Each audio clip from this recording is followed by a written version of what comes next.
I'm Bear McCreary, the composer for DarkVoid, and we're here at the Warner Brothers scoring stage, recording orchestra for the game score. I've been into film and game music as long as I can remember. It's basically all I've ever wanted to do. The film music that really inspired me in the early days, Empire Strikes Back, but also Back to the Future and a lot of Danny Elfman's works, Beetlejuice, Pee-wee's Big Adventure, stuff even before Batman. These are things that really caught my ear.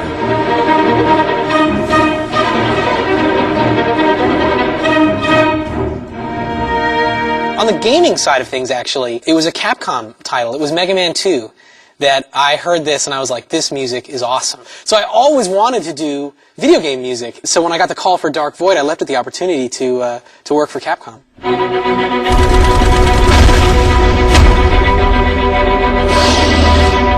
The music for DarkVoid is an interesting departure for me. I think that in sci-fi realms, my work has become quite well known because of how different it is. I score Battlestar Galactica with a lot of taiko drums. I score Terminator: The Sarah Connor Chronicles with a lot of metal percussion. And the interesting thing about DarkVoid is that, for me, what makes it different is that it's a little more normal. There's a little more of an orchestral presence in this score than there's been in anything that I've done before.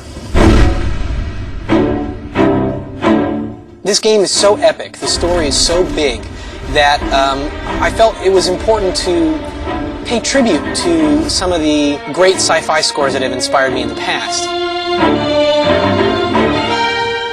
One of the things that we're doing for this project is we're recording the strings separate from the winds and brass. The main reason we're doing this is to make the music more adaptable. What we're doing is we're taking my compositions and we're cutting them up into individual little modules, say 15 to 20 seconds worth.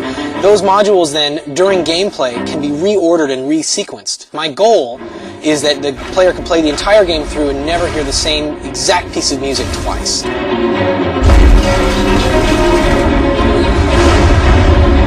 I wanted to make it unfamiliar, because part of my issue as I play games is you get so familiar with the music that by the time you get into the third or fourth hour, the music has just become something to listen to while you're playing the game. It might as well be System of a Down or Britney Spears or anything, it doesn't matter.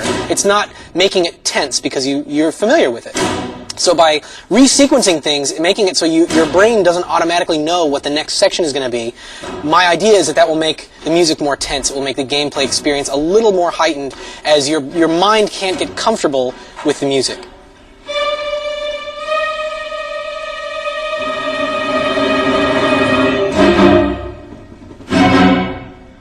The most fun part of the game is obviously getting to fly, and so among our initial discussions was to come up with music for when you're flying and music for when you're on the ground.